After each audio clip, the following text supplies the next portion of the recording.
খুব ব্যথা লাগছে, ছাড় কুত্তা। বউ চুপ করো, এই সময় কথা বলতে নেই। প্লিজ ছাড়, অনেকক্ষণ করছিস। জান আর একটু সহ্য করো, এই তো এসে যাবে। আহ। আজ অনেক দিন হলো জান্নাতকে বলছি আমি তোকে ভালোবাসি, কিন্তু এই জান্নাত বারবার আমাকে ফিরিয়ে দেয়। সে কেন বুঝে না আমি তাকে জীবনের চেয়েও বেশি ভালোবাসি। শুধু বলে তুই আমার জাস্ট ফ্রেন্ড। কেন রে, তুই কি শুনিসনি ভালোবাসার সূচনা হয় বন্ধুত্ব থেকে? এই জান্নাত, একটা কথা বলতো। হ্যাঁ বল। আমি তোরে আমার জীবনের চেয়েও বেশি ভালোবাসি, তুই কেন বারবার আমাকে ফিরিয়ে দিস? আমার কতদিনের স্বপ্ন তোরে আমার মেয়ের আম্মু বানাবো। শোন, বন্ধুত্বের মাঝে রিলেশন করলে সেটা বেশি দিন টিকে না। তখন সম্পর্কটা ভেঙে গেলে ওই বন্ধুত্বটা কখনো ফিরে পাওয়ার নয়। আমি চাই না কোনো কারণে আমাদের বন্ধুত্বটা নষ্ট হোক, তাই আমি তোর এসবে চড়াতে চাই না। কিন্তু আমি যে তোকে খুব করে চাই, প্লিজ একটু বোঝার চেষ্টা কর। তানভীর প্লিজ, তুই আমাকে নিয়ে আর এইসব ভাববি না। তুই চাইলেই তোর জন্য একটা ভালো সুন্দরী মেয়ে খুঁজে দিই। লাগবে না আমার জন্য সুন্দরী মেয়ে, আমার শুধু তোকেই চাই। আর সৌন্দর্যের কথা বলছিস, সেটা তোর মাঝে আল্লাহ অনেকটাই দিয়ে দিয়েছেন। তুই আমার প্রথম ভালোবাসা, আমি শুধু তোকেই চাই। আর কতবার বলবো?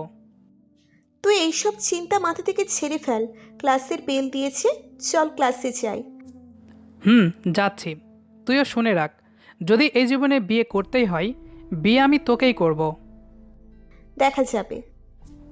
মনে মনে বলছি, জান্নাত তুমি কেন বুঝছো না আমি তোমাকে ছাড়া থাকতে পারবো না।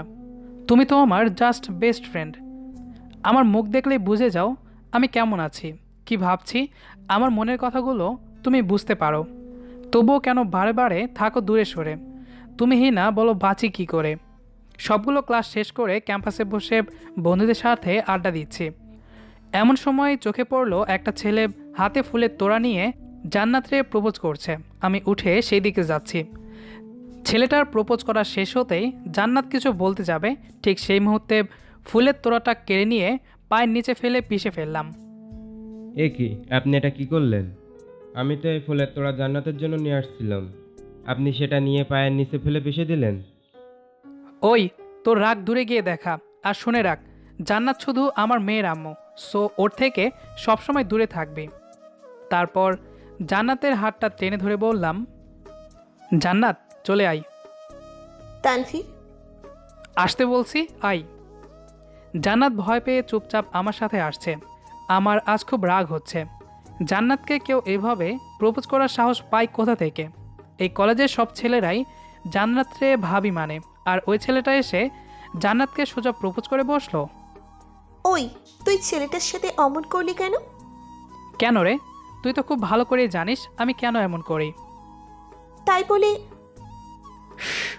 চুপ, কোনো কথা নয়, এখানে চুপ করে বস। জান্নাতও আমার কথা মতো চুপ করে বসে রইল। আমি একদৃষ্টিতে কিছুক্ষণ জান্নাতের দিকে তাকিয়ে থাকার পর বললাম, জান্নাত তুই তো জানিস আমি তোকে ভালোবাসি। আমার সামনে তোকে কেউ প্রপোজ করবে, আমি সেটা কি করে দেখব বল? আচ্ছা তুই কেন বুঝিস না? আমি তোকে অন্য কিছু ভাবতে পারি না, শুধুমাত্র বন্ধু ছাড়া। সত্যিই কি আমাকে নিয়ে অন্য কিছু ভাবতে পারিস না, নাকি ভাবতে চেয়েও জোর করে ভাবিস না? কি হলো, চুপ করে আছিস কেন, বল। শোন, আজ যে ছেলেটা আমাকে প্রপোজ করতে আসছিল, সে কে জানিস? না, জানি না। আর জেনে আমার কী লাভ? কারণ ওই ছেলেটাই আমার হবু বর।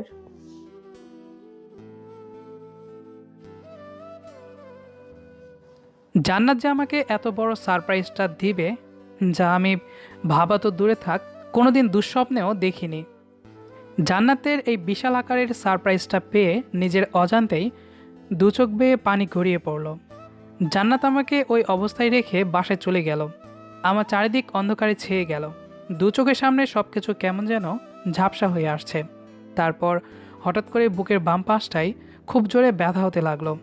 কিন্তু এমন তো কখনো হয়নি। খুব কষ্ট হচ্ছে, এমন মনে হচ্ছে আমার হার্টকেও চাপাটি দিয়ে ফালাফালা করছে। তারপর আর কিছুই মনে নেই। চোখ মেলে তাকাতেই আশেপাশে আমার বন্ধুদের আবিষ্কার করলাম। আবির, সিজান ও আরিয়ান। আরিয়ান আমার জ্ঞান ফিরেছে দেখে ডাক্তারকে ডাকতে চলে গেল। আমি এদিক সেদিক তাকিয়ে জান্নাতকে খুঁজছি, কিন্তু কোথাও তাকে দেখতে পাচ্ছি না। তানভীর, তুই কি জান্নাতরে খুঁজছিস? আস্তে করে বললাম, হুম। ভুলে যা ওই মেয়েটারে, যে তোর হার্ট অ্যাটাক করার কথা জেনেও একবার তোকে দেখতে আসেনি। কি বলছিস? আমার হার্ট অ্যাটাক হয়েছিল আর জান্নাত সেটা জেনেও দেখতে আসলো না? আমার আবারও বুকের বাম পাশটায় ব্যথা হতে লাগলো। এর মধ্যেই ডাক্তার এসে আমার এই অবস্থা দেখে তাড়াতাড়ি ঘুমের ইঞ্জেকশন দিয়ে দিল। ব্যথায় কাতরাতে কাতরাতে ঘুমের দেশে হারিয়ে গেলাম। জান্নাত আমাকে ভালোবাসে না মানলাম, কিন্তু ফ্রেন্ড হিসেবে তো একবার দেখতে আসতে পারতো। আমার কষ্টটা এখানেই। রাত 12টার দিকে আমার ঘুম ভাঙলো। সামনে তাকিয়ে দেখলাম আম্মু পাশে চেয়ারে বসে আছে। চোখ মুখ দেখে বুঝতে পারলাম আম্মু অনেক কেঁদেছে। আমার জ্ঞান ফিরতেই আম্মু ডক্টরকে ডাকতে চলে গেল। এভাবে কেটে গেল 7 দিন। এর মাঝে জান্নাত একটিবারও আমাকে দেখতে আসেনি। তার 2 দিন পর আবিরদের সাথে বসে আছি। এমন সময় আবির বলল, তানভীর, শুনছিস? 3 দিন পর জান্নাতের বিয়ে। আমি আবিরের কথায় চোখ বড় বড় করে তাকিয়ে বললাম, কি বলছিস? 3 দিন পর জান্নাতের বিয়ে? তাতে তুই এত অবাক হচ্ছিস কেন?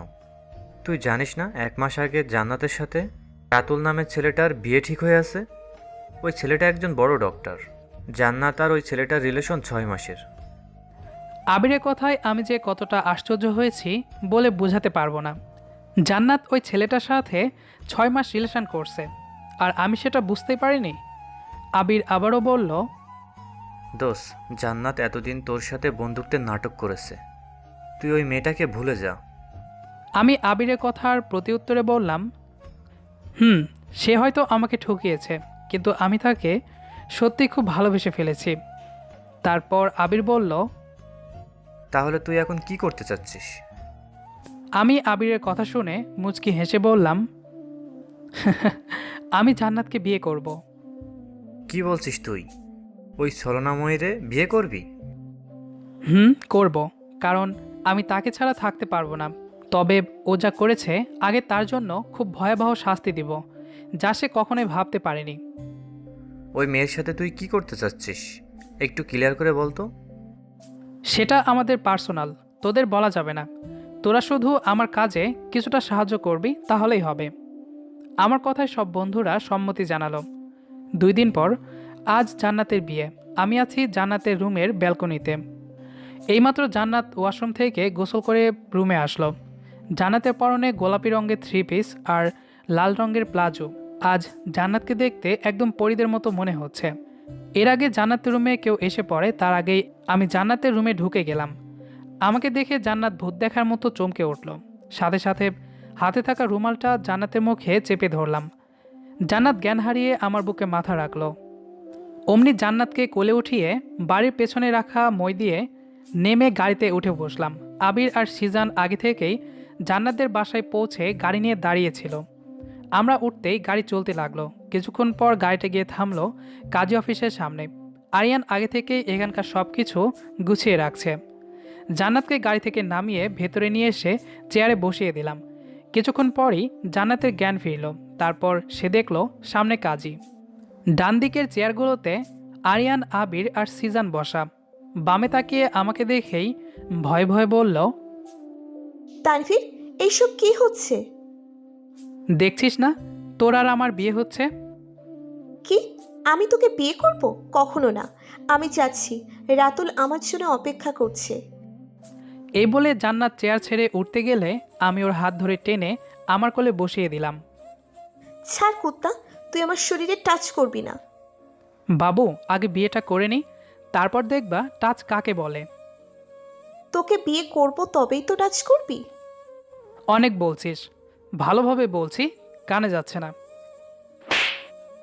এই বলে বসা থেকে উঠে ঠাস করে কষে মারলাম এক থাপ্পড়। থাপ্পড় খেয়ে জান্নাতের গালে 4 আঙ্গুলের দাগ পড়ে গেছে। ঠোঁট ফেটে রক্ত ঝরছে। পকেট থেকে একটা টিস্যু নিয়ে তার ঠোঁটে লেগে থাকা রক্তটুকু মুছে দিয়ে বললাম, সরি বাবু, নাও এইখানটায় একটা সই করো। জান্নাতের হাতে কলম ধরিয়ে বললাম, করব না সই। আমিও দেখবো তুই কিভাবে আমাকে বিয়ে করিস। তাই নাকি? সিজান, ফোনটা দে তো। আমার কথায় সিজান ওর ফোনটা এগিয়ে দিল। আমি ফোনটা নিয়ে জান্নাতকে দিলাম। সেই ফোনে একটা ভিডিও ছিল। সেখানে দেখা যাচ্ছে কিছু লোক ডক্টর রাতুলকে বেঁধে পেটাচ্ছে আর নাক মুখ দিয়ে তাজা রক্ত গড়িয়ে পড়ছে। এসব দেখে জান্নাত বলল, ছি, তুই আমাকে পাপার জন্য রাতুলকে কিডন্যাপ করে ওর উপর টর্চার করছিস। তুই যে এতটা জঘন্য সেটা আমি আগে জানলে কোনো দিন তোর সাথে বন্ধুত্বটাও করতাম না। এখন তো জানলে সোনা, এবার সাইনটা করেই দাও। জান্নাত রাগে দাঁতে দাঁত চেপে কাবিননামায় সাইন করে দিল। আমি মুচকি হেসে সাইন করে দিলাম। আলহামদুলিল্লাহ, আমাদের বিয়েটাও ভালোভাবে সম্পন্ন হয়ে গেল। জান্নাত সোনা, তুমি এখন থেকে দেখবা এই তানভীর তোমার সাথে কি কি করতে পারে। এই ভেবে আমার মুখে জান্নাতকে পাওয়ার হাসি ফুটে উঠল। বাসায় আগে থেকে জানিয়ে রাখছি, তাই আম্মু আব্বু বাড়িটা খুব সুন্দর করে সাজিয়ে রাখছে। জান্নাতের বান্ধবীদের ডেকে আনছি। আমাদের বাসরঘর সাজানোর কাজটা ওরাই করেছে। আমি বাসরঘরে ঢুকতে দেখলাম জান্নাত 3 পিস পরে খাটের এক কোণে বসে আছে। কিন্তু বাসায় আসার পর আম্মু তো জান্নাতরে শাড়ি পরিয়ে দিয়েছিল। থাক, যা হয়েছে ভালোর জন্যই হয়েছে। জান্নাতকে লাল বেনারসির থেকে গোলাপি 3 পিসেই বেশি হট লাগে। আমি আর দেরি না করে জান্নাতরে পেছন থেকে জড়িয়ে ধরে বললাম, উফ, আমার বউটারে না আজ খুব হট হট লাগছে। জান্নাত এক ধাক্কায় আমাকে ছাড়িয়ে বলল, সর, আমার শরীরে টাচ করবি না। আমার সব শুধুমাত্র রাতুলের। বলুন, আপনার বউ যদি বাসরাতে আপনাকে বলে তার সব অন্য পুরুষের, তাহলে আপনি কি করবেন? আমি আর নিজের রাগকে কন্ট্রোল করতে পারলাম না। ঠাস করে 2 গালে 2টা মেরে দিছি। তারপর কড়া কণ্ঠে বললাম, আজ তোরে বোঝাবো তোর সব কিছু কার। এই বলে জান্নাতকে শক্ত করে জড়িয়ে ধরে ওর ওই মিষ্টি ঠোঁটে ঠোঁটটা ডুবিয়ে দিলাম। প্রায় 3 মিনিট পর ছেড়ে দিয়ে দুজনেই হাঁপাচ্ছি। আর দেরি না করে জান্নাতের সারা মুখে পাগলের মতো কিস করে যাচ্ছি। একটু ছাড় পেলেই ওর ওই মূল্যহীন বকবক শুরু করে দেবে। ধীরে ধীরে জান্নাতের গলায়, বুকে ও পেটে কিস করে যাচ্ছি। এবার জান্নাত আর নিজেকে ধরে রাখতে না পেরে আমার সাথে তাল মেলাচ্ছে। হারিয়ে যাচ্ছি সুখের বিশাল সাগরে। আহ, খুব ব্যথা লাগছে, ছাড় কুত্তা। বউ চুপ করো, এই সময় কথা বলতে নেই। প্লিজ ছাড়, অনেকক্ষণ করছিস। জান, আর একটু সহ্য করো, এই তো এসে যাবে। আহ, না, এই মেয়েটার সাথে কথা বলাটাই আমার ভুল হয়েছে, তাই আর কিছু বলতে দিলাম না। তার আগেই ওর ঠোঁটে কিস করতে লাগলাম। কিছুক্ষণ পর, বউ চলো ফ্রেশ হয়ে আসি। জান্নাত আমার কথায় কোনো প্রকার রেসপন্স করছে না, শুধু চুপচাপ কেঁদেই যাচ্ছে। এবার একটু ধমকের সুরে বললাম, ওই, কথা কি কানে যায় না, নাকি আরও ওষুধ খাওয়ার শখ হচ্ছে? জান্নাত ভয়ে ভয়ে বিছানা ছেড়ে ওয়াশরুমে চলে গেল। আমিও তার পেছন পেছন চলে এলাম। জান্নাত আমাকে দেখে কিছু বলতে যেয়ে ভয়ে চুপ করে গেল। দুজন একসাথে গোসল শেষে আসার সময় জান্নাতকে কোলে নিয়ে বিছানায় এনে শুয়ে দিলাম। তারপর আমি গিয়ে জান্নাতের বুকে মাথা রেখে ওরে শক্ত করে জড়িয়ে ধরলাম। জান্নাত কান্না জড়িত স্বরে বলল, আমার সব তো লুটে পুটে খেয়েই নিলি। প্লিজ এখন একটু আমাকে একা থাকতে দে। হুম, তুই যা সেক্সি, আমার না আবারও তোরে আদর করতে ইচ্ছে করছে, কি বলিস? জান্নাত আমার কথা শুনে মিনতি করে বলল, প্লিজ, আমার এখনো প্রচণ্ড ব্যথা করছে। আজ আর ওসব করিস না, তোর হাত জোর করছি, প্লিজ। আমি তার কপালে আলতো করে ঠোঁট ছুঁয়ে বললাম, জানো বউ, আমাদের এই বাসর নামক পবিত্র রাতটা নিয়ে আমার কত স্বপ্ন ছিল। তুমি আমার বউ হবা, আমরা দুজন এই রাতটা খুব সুন্দরভাবে কাটাবো। সারা দুজনে মিলে গল্প করব, ছাদে গিয়ে জ্যোৎস্না বিলাস করব। রুমে এসে তুমি আমার কপালে আলতো করে কিস দিবা, তারপর লজ্জায় আমার বুকে মুখ লুকাবে। কিন্তু সেটা হলো না, কারণ তুমি তো আমাকে ভালোই বাসো না, তাই তোমার ইচ্ছার বিরুদ্ধে বিয়ে করতে বাধ্য হলাম। তুমি অন্য কারো হবে সেটা আমি কোনোভাবেই মেনে নিতে পারবো না। তোমাকে এভাবে কষ্ট দিব তা আমি কখনোই ভাবিনি। সরি জান্নাত, তোমাকে আমি অনেক বেশি কষ্ট দিয়ে ফেলেছি, প্লিজ আমাকে মাফ করে দাও। আমি লক্ষ্য করলাম জান্নাতের চোখে পানি। হঠাৎই জান্নাত আমাকে অবাক করে দিয়ে খুব শক্ত করে জড়িয়ে ধরল। আমি শুধু তাকে অবাক হয়ে দেখছি। জান্নাত নিজে থেকে আমাকে জড়িয়ে ধরেছে। আমার যেন বিশ্বাসই হচ্ছে না। আমাকে এভাবে তাকিয়ে থাকতে দেখে জান্নাত বলল, এই, তুমি ওভাবে কি দেখো? আমার বউকে। তোমার বউকে আগে কখনো দেখোনি? আগে অনেকবার দেখেছি, কিন্তু তখন সে আমাকে একদম সহ্য করতে পারতো না। আজ তার চোখে আমার জন্য ভালোবাসা দেখতে পাচ্ছি, যা তার ওই মায়াবী চোখ বেয়ে ঝরে পড়ছে। সরি তানভীর, তুমি আমায় কতটা ভালোবাসো আর আমি তোমাকে বারবার ফিরিয়ে দিয়েছি। একবারের জন্যেও তোমার ভালোবাসা বুঝতে চেষ্টা করিনি। আমি তার কপালে আবারও চুমু এঁকে দিয়ে বললাম, জান্নাত, প্লিজ আমাকে মাফ করে দাও। আজ তোমাকে অনেক বেশি কষ্ট দিয়ে ফেলেছি। না তানভীর, তুমি আমাকে কোনো কষ্ট দাওনি। প্রতিটা মেয়েরই প্রথম মিলনে এই ব্যথাটা সহ্য করতে হয়, এটাই স্বাভাবিক। এতে তোমার কোনো দোষ নেই।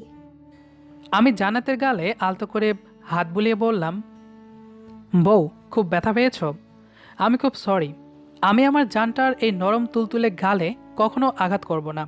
আমার ভুল হয়ে গেছে, আমাকে মাফ করে দাও। এই চলো না, আমরা অতীতের সব কিছু ভুলে যাই। কি বলছো? আগে সব ভুলে যাব? হুম।